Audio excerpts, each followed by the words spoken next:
Well, a lot of you guys have probably been having a lot of problems with this inland hurricane we've been having. It's depressing, but you got to make the best of it. So I've come on to give you some advice on how to make it lighter of the hurricane and how to compensate for the inconveniences that it's brought onto us, lack of electricity and everything. And today, the first thing I'm going to teach you is how to deal with the necessity of life that has been deprived of you, television. Now, the first thing you'll need is a power source. And the key to being a survivor in any situation is to never throw anything away. Save everything you ever had. Right here is my power supply. I've got about 100 D-sized batteries. I figured that if I tape all these together, some of them might not have the full energy, they were a little run down, but they still lit the flashlight a little bit, so we'll go ahead and use this. Now what I want to do is simply take these batteries. You'll need duct tape, of course, or in our case, just a tuck tape. But what you're simply going to do is you're going to take all your batteries and you're going to tape them together. I'll show you an example of one right now. So tape them together in a big long bar. I figure 12 foot with D-sized batteries ought to be enough to charge your television. Simply tape them together like this. Wrap them up real nice and tight so they make a good connection. Next, of course, if you don't have a television, this ain't gonna do you much good. If you don't have a house, well, you can still sit outside and watch your television if you still have one. What you're gonna have to do is you're gonna have wire to lead to it. And if you don't have an extension cord, I'm gonna show you how to compensate for that. All you gotta do is get the kids' video games, the wife's hair dryer, and VCR. You don't need that anyway right now. VCR, DVD player, radios. And then even you might have to make the greatest sacrifice of all. You might have to sacrifice the cords to your favorite working tools or your coffee maker. But to not lose a moment of your favorite television show, I think it's well worth that, because there's always plenty of tape.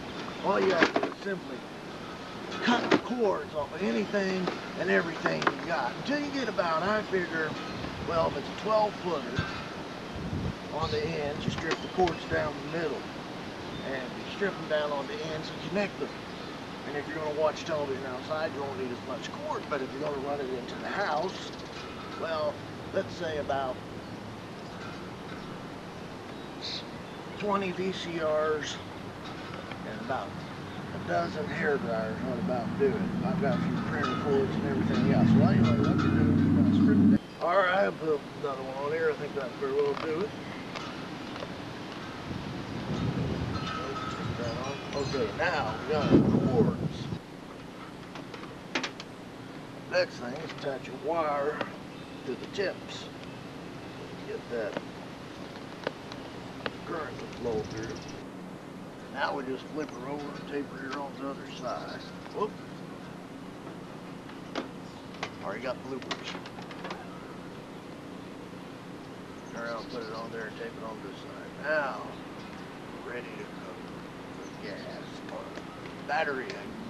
Alright, now our next thing is hook your wires to your television. Make sure you don't touch the sides.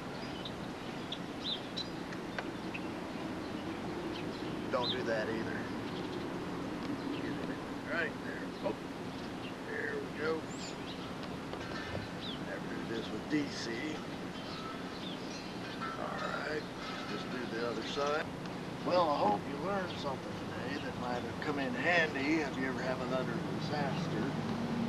But I'm about to watch my favorite TV show. Be sure and come back in when you got time. I'll be giving other suggestions and ideas on how to cope with this situation and maybe show a little levity while there is a humorous or a light side to every storm and every silver lining. Before I go, I'd like to part with a few words of wisdom from a very wise man. No, wait a second, let me take that back. He's a Canadian. red and green. He always said, and I always kind of idolized the guy, if the women don't find you handsome, they should at least find you handy. We have a lifetime here this week. Buster Hatfield, 3 months ago, bought himself a brand new 12-passenger van. Of course, it got repoed. Buster has taken him to court on that one. He says that as far as he's concerned, the ad was very clear. It said, no money down, no interest, no payments, ever. Okay? And the judge says, yeah, there is a plan like that, but it's